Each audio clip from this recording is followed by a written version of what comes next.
Welcome to Buffalo Plus, presented by Connors and Ferris, Mike Catalana, Dan Fetes. I am Jenna Cottrell. We're going to take a look back at this season. We're also going to talk about what happened in Kansas City. But before we do jump in, please be sure to like, comment, and most importantly, subscribe to the Buffalo Plus YouTube channel. Let's take a moment of silence for Bills fans. We know it's been a rough couple of days. Mike, what are your thoughts now that we've had some time to digest? Should I pause 13 seconds? Oh, let me tell you something. They should be playing. We all know this, right? They should be playing. And I say that knowing that they were facing a 4th and 13, I believe, when Josh made that play. And Jenna, you even mentioned it to me. You said, I said, this is it. This is the season. Yeah. And they converted it and they got it and they scored. I mean, and then they ended up having to do it again and they scored. So they should have won. We all know they should have won. There's reasons behind it. And it's going to be painful. It's going to be painful watching the Chiefs play this week for Bills fans. It's going to be painful watching the Super Bowl. But, the hope for Bills fans is that, and for the players is that they take this and it becomes, like McDermott said, part of the story when they get it right. What doesn't kill you makes you stronger, right, Jenna? Yeah. Yep. Two things. One of my favorite quotes is that pain will shape you more profoundly than any good fortune or success. And I firmly believe that. And two, I will say that I was telling Dan this, that game is the start of the DVD, of the championship DVD. That game will be the start of it. Well, it should have started in New Orleans on Thanksgiving. It probably should have started with Trey White going down and the Bills still rallying around that. And then he would have worked in the Tampa Bay loss and, the Freudian slip of Josh Allen saying that a win like this, a loss like this is going to help motivate us. That's where you could have started the DVD. But if you're looking at, that's if they would have won the game. Now this is where you started next year. Yeah. I hate to say this, but what I've been telling you guys about the way the Super Bowl era started with a surprise trip to the championship game. Tell us more. And then the next year they lost a crazy game on the road. 2 quarterbacks. Look, it's not at the Mahomes Allen level, but you guys have heard of Bernie Kosar. He might have been an odd thrower of the ball and move, but he could sling it. And that was when the Bills really started with the no-huddle offense, and they found something there, and they lost that game. Crazy game. Don Beebe bouncing on his head. Ronnie Harmon drops it in the end zone. All that stuff. And there's this shot of Marv holding hands with the players on the sidelines, and then they throw an interception late driving, and they lose. And they came back, and they went to the Super Bowl, and they went again, and they went again, and they went again. So, when you think back to it, it seems like that. But, man, after that game, that was brutal. That was a brutal loss for them when they thought they were going to go back, and maybe make a trip to the Super Bowl that year. So maybe it'll repeat itself. It took me 24 hours to remember that the Houston loss was in overtime. Like, it took me until Monday evening where I went, wow, that was a overtime game. And then we heard all offseason that Josh said that that was going to motivate him, that was going to be it, right? And we talked about Houston for probably over a year. We talked about it when they started to play better. And we talked every time there was an up or a down. It was, what about that Houston game? What did you learn from that Houston game? And then we went to the playoffs and all of those things. And then we heard last year, and obviously it was the Stephon Diggs picture. Jenna, you're in some of the iconic pictures of this this divisional loss that will live forever. It's going to see, like I said, how you take this story, because I'm glad the players didn't shy away. I'll have also the memory of Josh Allen doing his Zooms on Monday where he's pretty much slouching in his chair. Yeah, guys, what's up? This sucks. And kind of that of how much this is going to fuel them. And you just don't want it to be the, here we go again, I guess. Yeah, no, I agree. And because this game will follow the team and Josh Allen and all of these things, we know the NFL seasons don't happen in a vacuum, and there are things that carry over from year to year. But I feel like for how much we saw Allen and this Bills team have a chip on their shoulder after Houston, I feel like this loss will. My worry is it hangs with them too much. Well, that's what I was saying about the Houston one, Jenna. Well, I think that was good motivation because you saw Allen return after that season and like he was on another level. There were still questions about him, obviously, but that jump that he had from year 2 to year 3, I mean, everyone talked about how, there's the second year jump for quarterbacks. Allen did it in his third season, and to see what he was able to put together and how effortless this Bills offense looked. I mean, now there's not questions about Allen going into this offseason, but there's that burning motivation for this entire team. But when you talk about where you're at and where you want to go, Mike, I remember you saying how challenging it is to get a roster to the Super Bowl because this team is close. There's the fine tuning and those smaller adjustments that really are the difference. And that's hard to do because you got to make all the right moves. You do. And look, that's part of the reason why this year was very different. Still, obviously, they won. Where'd they end up? 12-7, right? 12-7. Is that right for the night? 19. Yeah. No, 20. 13-7. 13-7.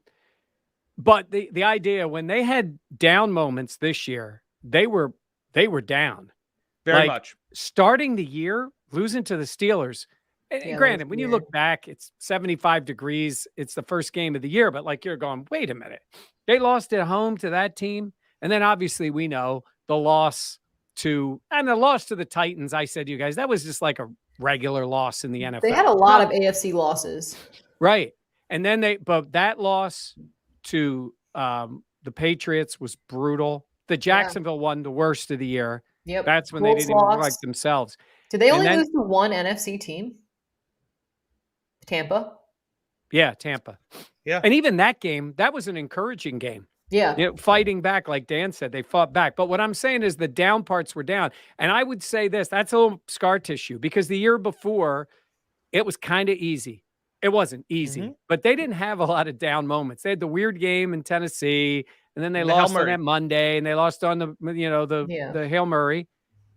And they kind of cruised through a couple tough playoff games, and then they lost. And it was like, okay, this year, boy, when they were down, they were really down. There were questions, and they stuck together. They kept coming back.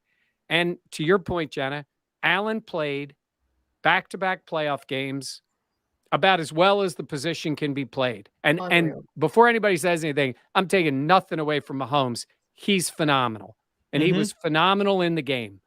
But I'm saying is, Allen – he's a notch below him only because Mahomes has gotten to the Super Bowl, right? That's the difference between the two. But as a player right now, boy, those two are something to watch. And I think we're going to see it again. I have a question for you, Mike. Yeah. Was the moment too big for Sean McDermott and his coaching staff?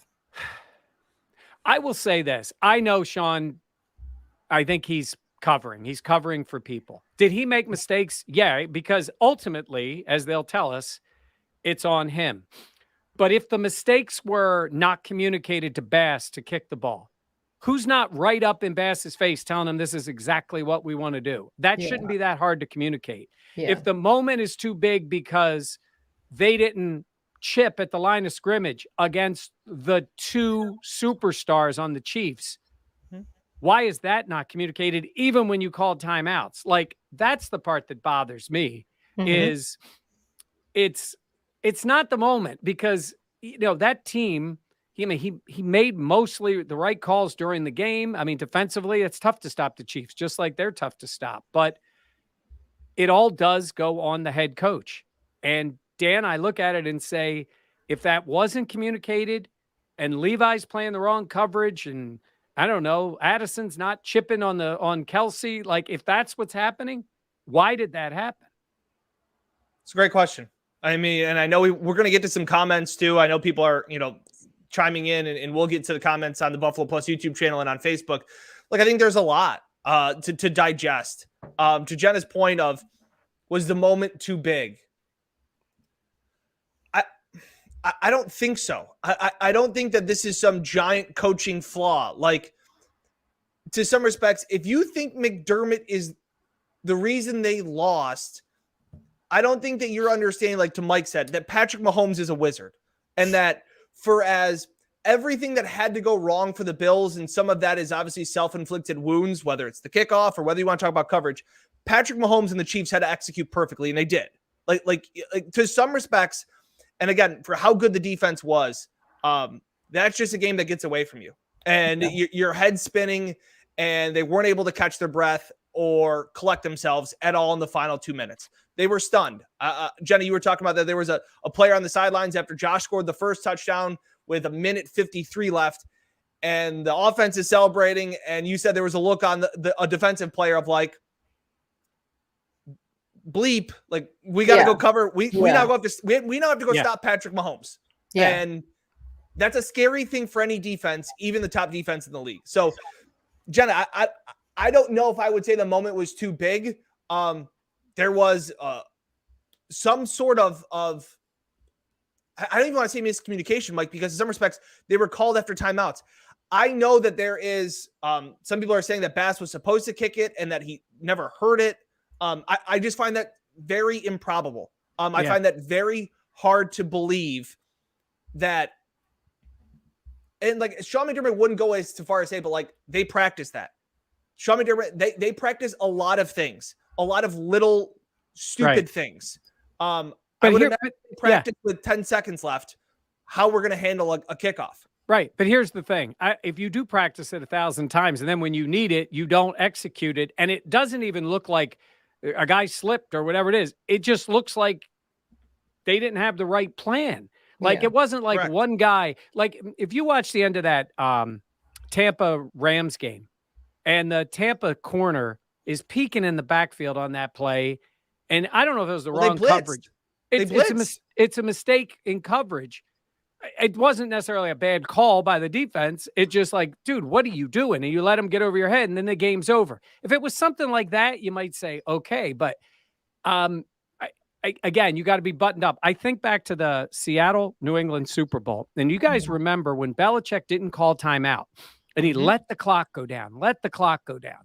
Yep. And they ended up with the interception and winning the game. Now, if Seattle scores a touchdown there and Belichick had let that clock run down, do you look at things differently? But he looks like a genius. He lets the clock go. Seattle's confused. And the next thing you know, this happens. That's why I'm saying is sometimes it's the winners get to write the history. And absolutely. Kansas City blew 2 leads late and let Gabe Davis get wide open on a 4th down and let Allen pick them apart. But they won the game, so it's forgotten about. But McDermott knows there were issues, whether it's specifically him or communication in those moments. Because, Dan, you know, there's one thing about practicing it. There's another thing about that practice coming through when you need it the most, and it didn't come through. Yeah, I don't know. What's your take from the Jenna? Because obviously you're on the field, and my only thing is people like we even have some comments coming in just saying like, I knew we should have squibbed it. I called for a squib. Nobody is talking about the kick. If the Bills cover Tyreek Hill or cover Travis Kelce, like I think the kickoff, in my opinion, Tyler Bass had not squibbed a kick all year. If he squibs it, the ball takes a funny bounce, kicks out of bounds, and the Chiefs get it at the 35 or the 40. We're going, how stupid is Sean McDermott? Kick it deep, okay? And if something else happens, I think Sean McDermott said, we still have a great defense. We got to just stop him. We got to tackle him in bounds. And it didn't work. So I guess that's my big takeaway, Jenna. I would agree, because from where I'm standing on the sidelines, when they kicked it off, I was like, okay, all right. And then it was interesting just how much they were in a prevent defense. And I was kind of like, you only need a field goal. Like I was so confused, and seeing, Travis Kelce get that catch. I was like, and I watched it actually again today because I was at the station going through my video, and I was just like, that's unbelievable to see that. And I know it's 13 seconds and wow, look at Patrick Mahomes and how impressive this team is. But I'm also like, that throw was there for seconds. Yeah. Right. But it's also you want to get real frustrated is watch the NFL Films video of Kelce basically saying, hey, if they play this coverage, like I'm just going to duck in the seam here and it's going to be open. And it's exactly what happened. And then you see Addison lined up across from him. And I'm not saying that the call was for him to chip him, but he gets a free run off the side. That's the part that I'm like, do they really think, to Dan's point, did they really think that was the way to play it defensively? Because they still had 2 timeouts. They had their timeouts. Sure. So the middle of the field doesn't matter. I think to Jenna's point where it's like, well, it wasn't that impressive that throw was there. And to Mike's point where you talk about it's things that you practice, but it's really tough to execute. So we can look at it as the Bills have practiced that. And like I said, Sean McDermott said, they didn't execute it, right? But to Jenna's point, to be like, oh, like what, like that throw was there. They still had to execute it. They still had to go down at the right time. They still had to get to the yard they needed to. Because I go back to the Dallas Cowboys, and Mike, we can crap on the Cowboys for a second. 14 seconds. That's poor execution. That's a team saying, oh, we've done this before. Well, apparently you haven't. So like, that's where I do give some credit to the Chiefs to execute 2 plays. They did their part. Oh, no doubt. Yeah. It's still the Chiefs. That quick screen, great call. Beautiful. I felt like they didn't make it any harder, though. Like the Bills didn't make it any more challenging for them. But that's a tough play to defend initially. Like, you know, they put 2 receivers in front of them, so there's no linemen down the field, and they get the ball out quick. They were looking, to get their first 15, call the timeout, and get the next one or whatever they got on the first play. And so they set themselves up. But I'd say it really was the Kelsey play that he's open. Yeah. And look, I wanted to see him grab, hold, tackle, anything to keep those guys off the line and give them the penalty. But yes, and I know there's a rule against, manipulating the clock, but people grab and hold Travis Kelce and Tyreek Hill all the time. That's the time I think you needed to do it. I mean, they want it back. I'll put it to you this way. If they had it to do over again, they would do some things differently, right? I mean, it'd be pretty obvious. But to Dan's point, the Chiefs have done it. And by the way, we talk about tough losses. The Chiefs had that one against the Patriots in the championship game. Yeah. The offsides penalty, the first down, the field goal to tie it, and then they lose on the kickoff and the Patriots take it down and win it. And then they came back the next year and won the Super Bowl. So, I mean, that happens in the NFL and you got to live for it. You got to live from it. Well, and at that point, it felt like, obviously, with Brady, the Patriots were that unbeatable team, and now it feels like the Chiefs are that with Patrick Mahomes. It's interesting how that kind of cycles through. But me asking, like, it was the moment too big for Sean McDermott, I'm not saying it was. Mm-hmm. I'm just saying I feel like for Bills fans, there's been so much frustration, and understandably so. And I think people have a lot of anger and they want to direct it at someone. But the fact that McDermott, I mean, I'm not surprised that he's saying it's execution. And by saying that, not really saying much. Like, obviously, they would have wanted to do things differently. But, I mean, Brandon Beane even spoke about it at his press conference on Wednesday of just, it's a hard loss. Like, he even admitted, he's like, I haven't even watched back the full film yet because it's just too much to stomach. But I think this team will learn a lot from this game. And I know it's like a hard thing to hear. But this team is going to look very I know some people in the comments like, oh, they'll all come back. They'll all run it back together. Like that's what obviously they'll do. That's not going to be the case, but there's a lot of core guys that are coming back. Sure. But I look at some of the options that they need to make in the secondary. Levi Wallace, again, is another unrestricted free agent. I think he's earned more than a 1-year deal than what he's got in Buffalo. Does he want to come back? That's fine. I know a lot of people are going to talk when they're talking to the media as they're leaving. They're not going to be like, yeah, peace out. I'm out of here. Like, I don't want to ever come back. Like Harrison Phillips has earned a good paycheck. Where's that going to be? I look at, sure didn't seem like Brandon Beane had a ringing endorsement for bringing Cole Beasley back. Mandel said, like, they need to add some weapons around Josh Allen. They need to figure out what the offensive line is going to be. I think they knew, because we all said, I'm not saying this offense and this team is not without holes, but I also think we have to remember that the perception of Buffalo has changed too. Like, players want to come to Buffalo as well now. Yep, 100%. They do. And you have Josh Allen. Like, I get all of that. I get all of that. I'm just saying, like, this thought of like, oh, this team will have this burning desire to run it back.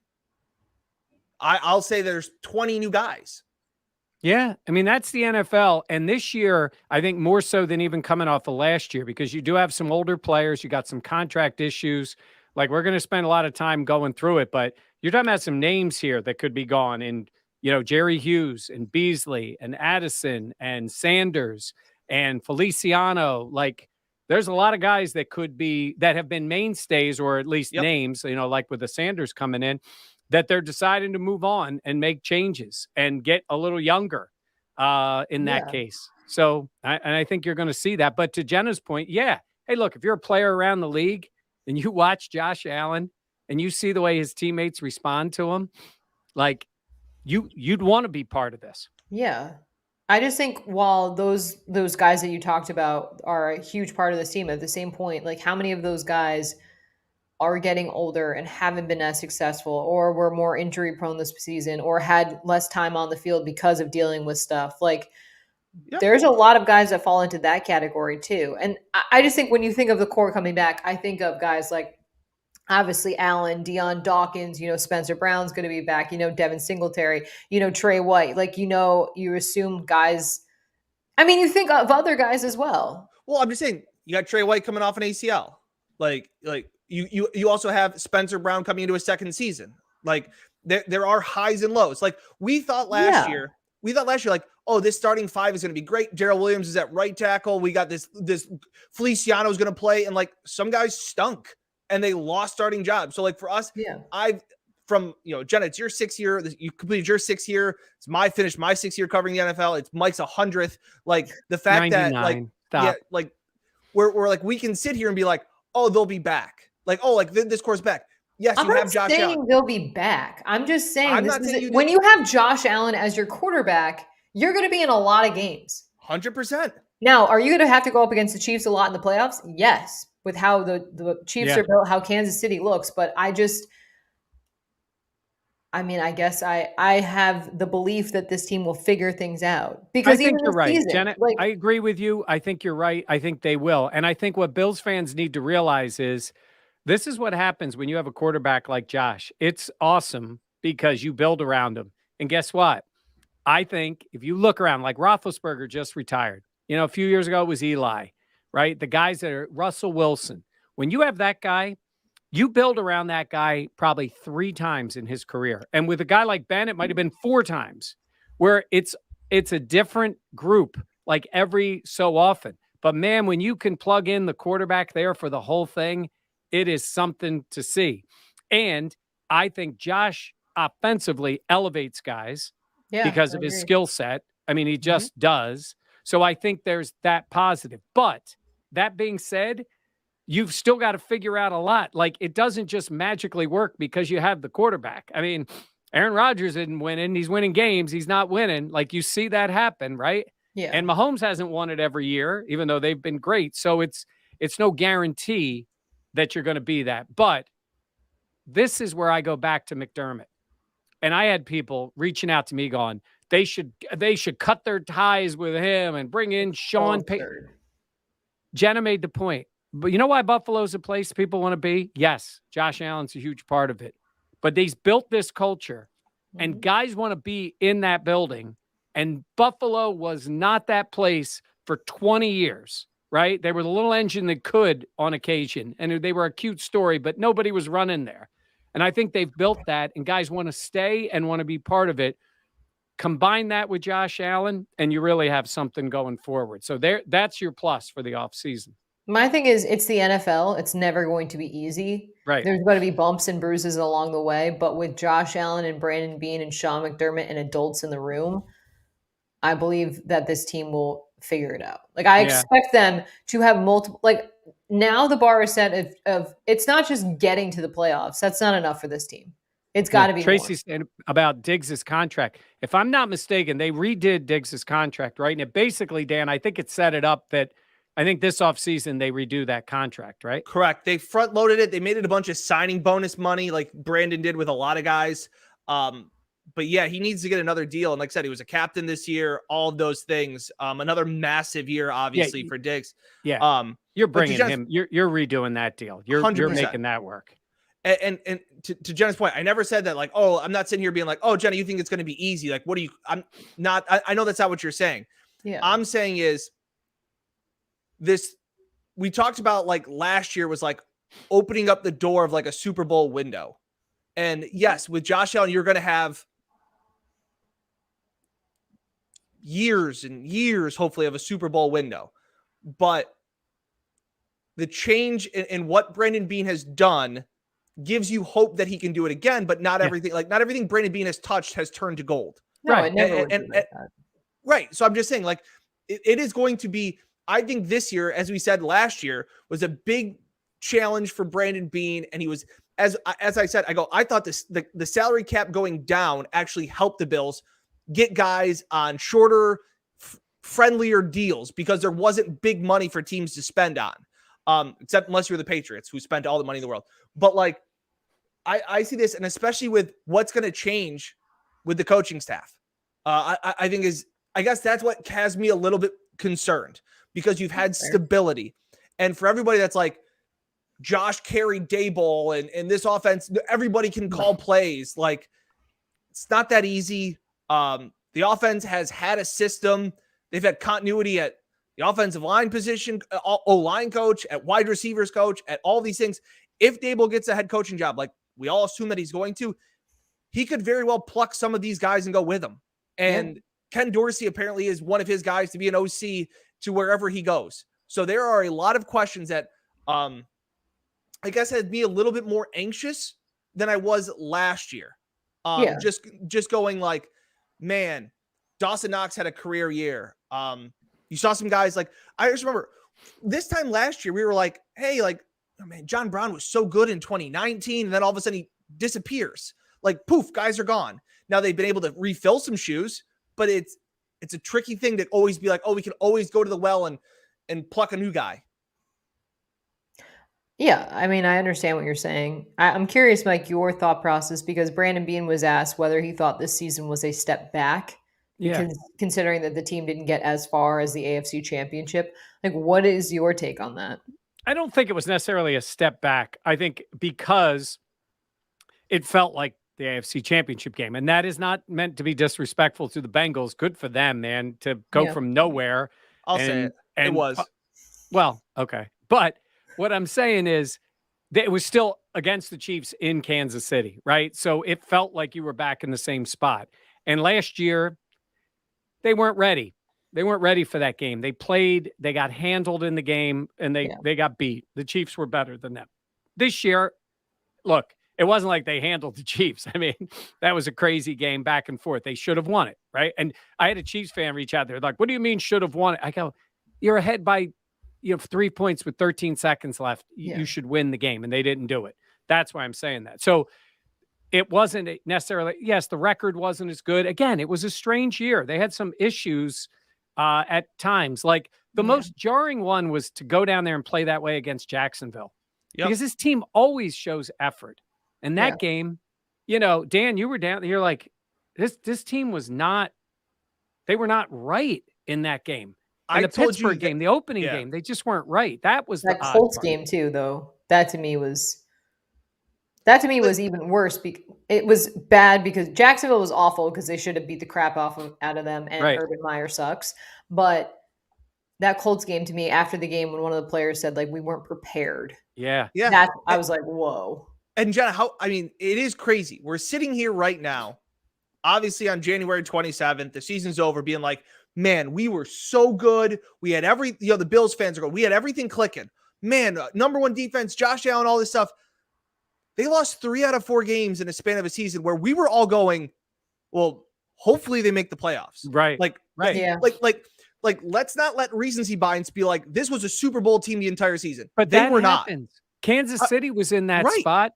And there was like, if the Chiefs fallen, and right now they're the favorite to win the Super Bowl again. I mean, that does happen in a season. I just think last year was a bit of an aberration of the way a season goes. It was blowouts. It was celebrating all the time. And, 8 home openings. Head coaching without Daboll and Frazier get hired. Yeah, I mean, I guess I think Daboll seems, again, we thought this last year, and the Chargers could have hired him, and they hired the 12-year-old guy from the Rams, and they missed the playoffs with that kid at quarterback, and the Raiders made it. So, go ahead with that. But Daboll's ready to be a head coach. And Leslie he's such a good guy. Yeah. And I think he deserves another chance. I thought he was going to get it in Houston last year, but you don't know what teams are thinking. You don't know how they're going to hire. But I think, look, Leslie's been a head coach. Is he happy being the Bills coordinator? Yeah, I think he really is. I think for Dable, he's itching to get that shot, and I think it's going to happen for him. Yeah. I feel like because of what happened at the end of that game, the stock in Frazier is a little lower than obviously what it was going in. I mean, Yeah. I think you talk about recency bias and not having that, but I think these are pretty, like, you want to be level-headed about your coaching decisions, but I think it's human emotion does get involved as well. You're right. That being said, I mean, Brian Dable, it's not if, it's just, and Dan, I know you feel the same way. It's when it becomes finalized that he's leaving. 100%. And to your point, Jenna, we talked about it on our blog on the Buffalo Plus YouTube channel yesterday after Brandon Beane's press conference. And I thought it was very telling where he said he needed to take some time before evaluating everything. Yeah. He's like, if there was a guy that played great all season for us and then was bad on Sunday, well, we can't just go off like, well, okay, we can move on from him. Or if a guy was awful all year and not good for him and then played great in the game, it's like, well, now we need to keep, like, to your head coaching decision, for people that are in the chats going, oh, Leslie lost his job. Leslie lost the job over 13 seconds. If you liked Leslie Frazier before that, 13 seconds should not be that deciding factor, because what he has built out of that defense, the respect that he has, the adult in the room, like you're talking about, Jenna, where you're like, that's why you love Sean McDermott and stuff like that. Leslie Frazier's an adult in the room. And that's what I think a lot of teams need. So for all those things that people saying, those things like lost stock, like, if you have a level-headed decision. If you decided against Leslie because of that, then that's not the way to be choosing your head coach. There are so many things. Again, a brief story time here. When Greg Williams was the head coach with the Bills, he was a big defensive coordinator for the Titans. Took him to the Super Bowl. Then the next year, then he got hired by the Bills. And I was in his office because I did his radio show. And I'm in his office and he's doing a bunch of stuff. And it was John Murphy was there with me. And he says, everything I did to get this job, I'm not doing right now. And I thought, wow, that's sort of telling, right? Wow, because he had to do so many other things as a head coach. It's a different job. Even if the guy's calling plays, even if he's doing the other stuff, there's so many other responsibilities. And that's where Sean McDermott is the right guy for this franchise in that way. Is everything perfect? No. But like I said, there's very few guys that always seem to get it right, that always make the right call, and I think he'll learn from his mistakes too, whether that's communication or whether that's too much trust in somebody or not double checking something, whatever it is. But he's evolved as a head coach. I mean, they're more aggressive now than they were. That was another thing, Dan. I had people saying to me, they need to be more aggressive. They were pretty aggressive in this season. I mean, there's only a few moments where he pulled one of those, why is he punting here? He's pretty aggressive. He's changed as a head coach. I don't know, Jenna. It's really hard to digest. Like I said, I don't know when. I honestly don't know when this gets easier during the offseason, that we don't have the taste of this game in our mouths. Yeah, because like I said, I just go back to, like, behind, inside baseball. We're all sitting here early in the season after the Kansas City game. We're all like, man, I can't wait to be in LA for a whole week. What are we going to do for our Super Bowl coverage? All these things. And then we're in the sports office one day going, this team stinks. Like, and I know that that's how all seasons go. But like last year, it was, like you said, smooth sailing, really, really easy. And this was a year of ups and downs. And so, Jenna, it's just trying to remember that, hey, they did find something in the running game. It may not have felt like it because everybody was all upset whenever Devin Singletary touched the ball in Kansas City, but everybody loved him touching the ball against the Patriots. So it's like, remember that, like, when the dust settles, there were positives that you didn't see on Sunday, and there were negatives that you also didn't see on Sunday. Yeah, I think. Yeah, Michael, that's a good point. I mean, obviously, Andy Reid took him a long time to win it all. No, I mean, Dan, I think to your point, like, almost a part of me this year was like, there's no way it can be that easy again. Do you know what I mean? Like, I was like, it was so smooth sailing and like, everything was so effortless. And I was like, teams are going to have a year of tape. Like, they're going to be able to digest things. Like, I remember us talking to the preseason, like, how worried should we be about Josh Allen regression because of the level and the bar he set a year ago? And now I don't have any questions about that. Now we know the caliber player Josh Allen is. No. Yeah, this was a comment saying that wasn't Dale moved up the booth because he was not handling Joshua on the sidelines. No, he said he couldn't see things as well. I think it's actually the opposite. I think in the beginning, he felt like he needed to be down there with Josh. Correct. Yeah. And Josh is fine. And that's why I tell people too, do not dismiss how Daboll and the other coaches and Jordan Palmer have helped Josh get where he is.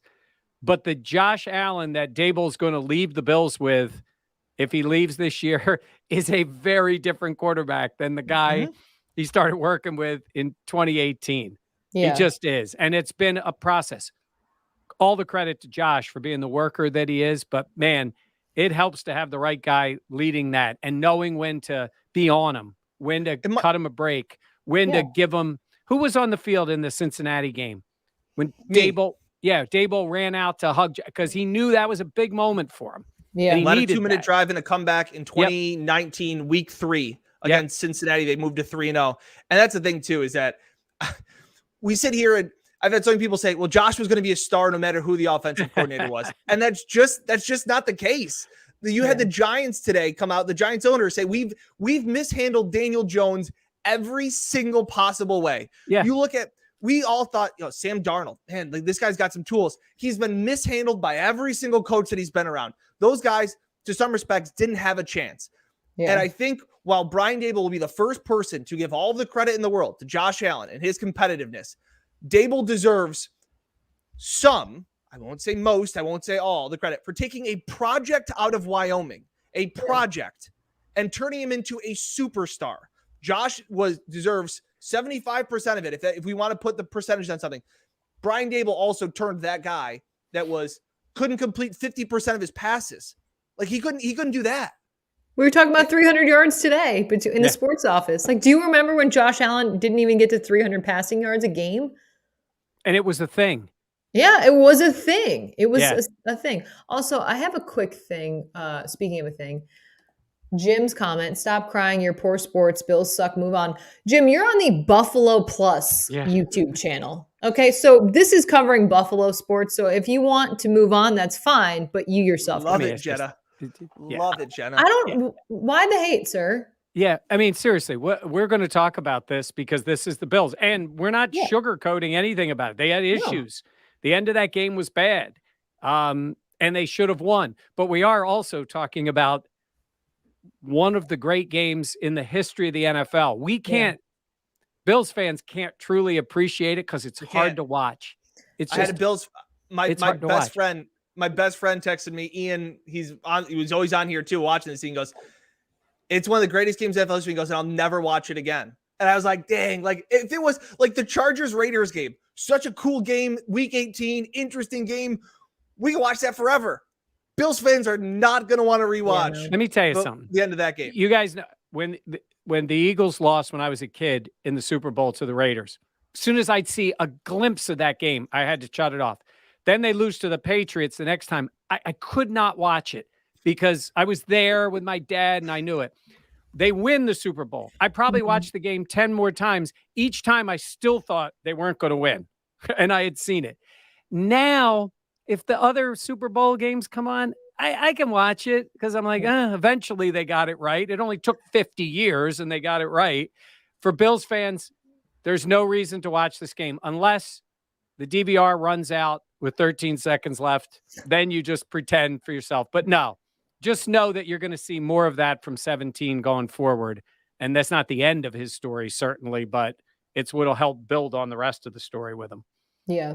No, I think it's going to take some time. And even with that, I don't know if Bills fans will be able to stomach it. Obviously, it just depends on the future and what things look like. But, I mean, going forward, you have Josh Allen and Brandon Beane even – thank you, Anthony. Sorry. we shouldn't pay attention to trolls, but I guess it just got to me. But no, I mean, Brandon Beane talked about how he smiles at the end of the day because he has Josh Allen. And I think that is a big point moving forward because, I mean, Allen showed that he was that guy. And I feel like coming into last offseason, we were like, yeah, Allen kind of disappeared in the playoffs after that Colts game, like weren't sure what the case would be. But Mike, I mean, that is definitely a bright spot. Look, I mean, it's got to be. Here's what you're dealing with, though. The good news is, look, we don't know how Mac Jones is going to improve the Patriots. They were only a game behind the Bills this year, and they beat them once in the crazy game. So whatever. We don't know what happens with the Dolphins. Somebody's mentioning it here. Could Deshaun Watson be their quarterback? I mean, that still could happen, right? Yeah. We don't know what'll happen. And then you look out west, and it could be Rodgers joining Mahomes. Yeah, and crazy. The Chargers West would be wild, right? So you've got, and then Burrow, Derek Carr, right? You got all these guys. It's a bunch of landmines out there, but you need one of those guys, and the Bills have one of those guys.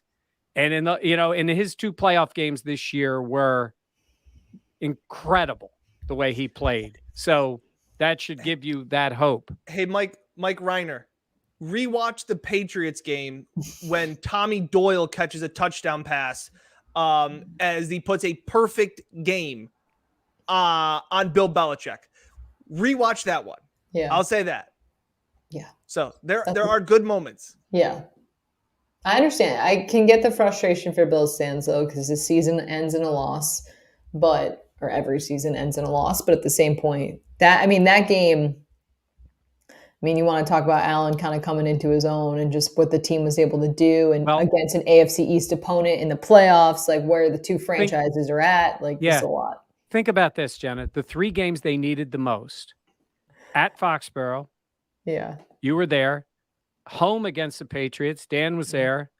And then we were in, for this game in Kansas City. Look at how Allen played in those 3 games.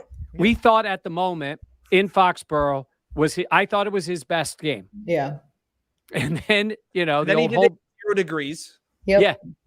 Then you go there and play that game perfection and just destroyed Belichick's team. And then in that moment played the way he played. And what is he? 20? What is he? 25? Yeah. Tremaine Edmonds is 24. He's young. I don't know. I was talking about him. Get into it.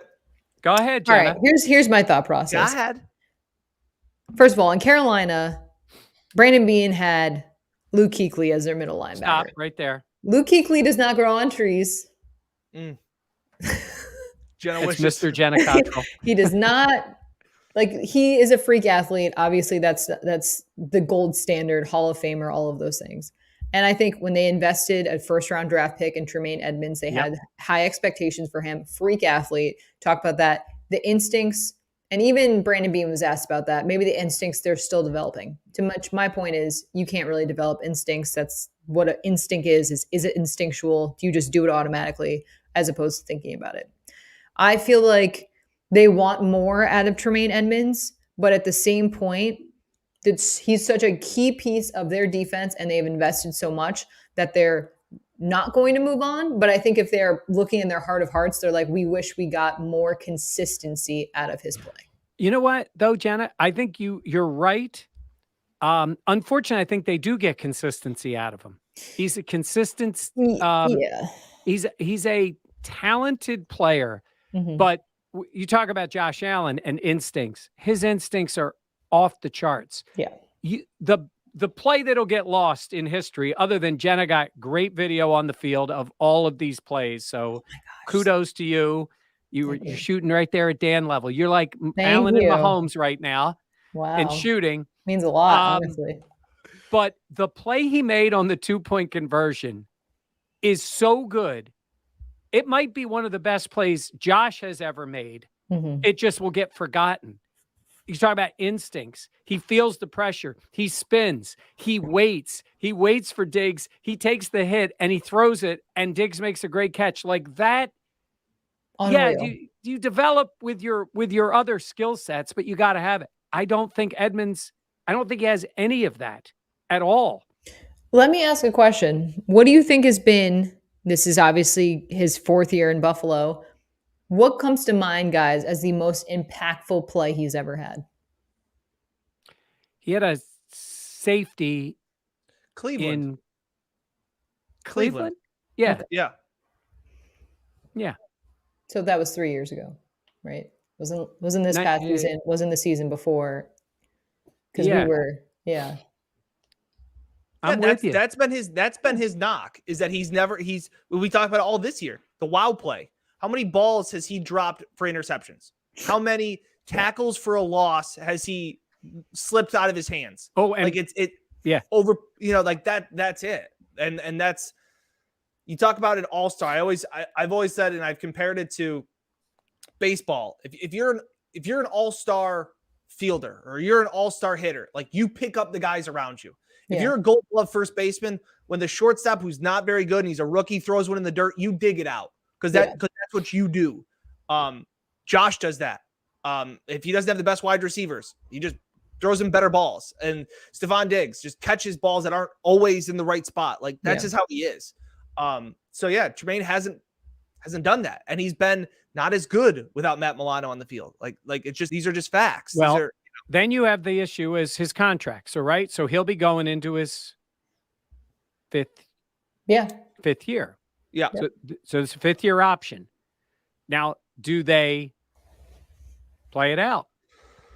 Because they could. If you play it out, there's just no way that he comes back. Well, and I agree with that. Like I think they re-sign him because it's like the Shaq Lawson move. Like I think they re-sign him because they've invested a lot in him. But also he is a huge piece of your defense. But he's not okay. But you were talking about the plays he doesn't make. He's also, I think the Chiefs were coming after him the whole game. This is the Chiefs. This is the team you've got to beat. They've played you 4 times in 2 years, and they're coming after him. That should tell you something. And so you do wonder what they do. Would another team, now there's the option, Dan, the way this works, if he goes to the 5th year and plays it out and leaves and signs with somebody else that can help you get a draft pick, all those things that happen. But it's too important now. And you're going into this year, like, I mean, I'll put it to you this way. Would I be stunned if he's part of a trade? No. I'm telling you, no. Because with his physical talent, there are teams that'll take a chance. Maybe they would use him differently. I just think. I agree with you, Mike. I've said defensive end. Yeah, or pass rushing line. I'll tell you where he doesn't have the instincts, though, but New England always had those big, rangy linebackers. Willie McGinnis types, rushing quarterback, dropping in coverage. But again, you got to have instincts to play linebacker, and he really doesn't. Yeah. All right, here is our next comment from Anthony. Do we keep Emmanuel Sanders? Emmanuel Sanders. He's on a beach drinking a beer. Yeah. Yeah, I was going to say, he's kind of made it abundantly clear during the season that his plan was to be with the Bills for 1 season and then go to a beach and drink a beer. Coolest guy on the team? For sure. Right? I had said earlier in the year, I would pay an absurd amount of money to go to a bar and chill with Emmanuel Sanders. Yeah. He's ranking players that you would want to have a beer with. He's top 3. Well, you know what it is about him too. He invented milk. He's won. He's won. So, and he's immensely popular around the league. Isaiah McKenzie. Oh, McKenzie's just. Isaiah is an interesting. Isaiah and Emmanuel Sanders, though, are very different. And Dion? Are those the 3 guys you're going to grab a beer with? I like the Sanders because he's relaxed. Yeah, I'm a big fan of the relaxed. Yeah. I feel like. Yeah. Mackenzie's pulling the prank of like putting. I feel like all of the jukebox, like he's playing all of like the shout song. Yeah, like that's what he's doing. Yeah, he's changing the salt and the sugars on the table, and you're like, I mean, serves him well. Obviously, he's a high energy guy, but like personally speaking, that's too much energy. Yeah, and he's grabbing somebody at the bar and he's giving him money to run to Chick-fil-A and bring him back a sandwich at the bar. Which Dan and I got Chick-fil-A on Wednesday, coming home from Buffalo, and it was so good. Yeah. Somebody's saying Josh Allen all day. I don't know. Like, Josh is not a guy that Doesn't like go to the clubs. I don't know if he was really sit down at the bar and have a couple cold ones. This is a great podcast. I feel like Josh Allen absolutely would be. No, he would be. You just got. I feel like Josh would be the life of the party, but not in the same way that Isaiah McKenzie would be. Like McKenzie is like kind of like frantic energy, like running all over, like talking your ear off. I feel like. Hold on. This is the one here. Just back to players. Yeah. I'm with you. I'm with you, Biggie. That's Biggie the kind of Shooter. guy. Yeah. That guy's effective. Take him away from the Jets. I like him. Barrios. Yeah. What's his Braxton? Yeah, but in terms of that, like Josh, I think Josh with his friends and the other players, great. You know, with does do magic tricks. I think it's just different. He's got to be a little more guarded. Oh yeah, for sure. Yeah, he's just. I mean, I would be the same way. Yeah, but I don't feel like he would be the same type of energy as Isaiah McKenzie. Isaiah's got a lot. Like you talk about like the energy people bring. Like I feel like that's like a up here. Yeah, like a hyper, like a hyper. I eat Chick-fil-A and Snickers every night. Yeah, and Jenna's, you know. Sometimes she gets a little frustrated. I've heard her talk about some of these guys who talk a lot, Dan, and it gets her frustrated. So I just find it amazing how much you two can talk. Like it's truly incredible. I guess we just know so much, Dan. It's hard. It's hard. We have all that knowledge just pouring out. We'll be in the sports department and they will just be talking for literal hours. And I'll just sit there and I'm just like, why are we still talking? Knowledge. Yeah, no, knowledge. All right. We should wrap up here, right? 51 minutes. Wow. Do you want to tell? I mean, we're going to have content all the time. Yeah. I don't want people to think like just because the season is over, we're not going to still have Bills stuff up. Like we're going everywhere as well. Like we'll be out on location and stuff for various like NFL events. Dan's going to go to Combine this year. Yes. I'm going to go to Aruba. Jeez. Princess. Jenna's earned it. Princess's birthday is coming up. I know. Yeah. So just make sure that everyone, if you enjoyed our content, like, comment, and subscribe. We always appreciate it. Do some likes on this video as well. Thank you, Paul. You know, we have a lot of fun with this. We doubled our subscribers this season. So I think we have a lot to be thankful for, and we always appreciate it. So next year, for next season, by next season, Jenna will got the small little part she needs to put the mic stand that Dan and I got her for Christmas up. And I'm betting it right now, by training camp next year, Jenna has a new car. Mostly because my car will break down. I don't think either are set by training camp. Okay, here's my gamble on this. I don't know if this will be up and running, honestly. The new car, I don't know either. How about a different car? I'll still have my scarf though. Yeah. Yeah, no. Well, we're gonna have some exciting things coming up too. That we're looking forward to telling you all more about as we get closer. But we're gonna talk draft too. I see a couple questions about it. We're gonna talk Bills players or Bills free agents who we would like to see back, who we think will be back, training camp, all that stuff. So please be sure to stick with Buffalo Plus. But for Dan and Mike, I'm Jenna. Thank you so much for watching Buffalo Plus. We'll have plenty more Bills content this offseason. We always appreciate you all hanging out with us. Thanks for watching, and please be sure to subscribe to the Buffalo Plus channel.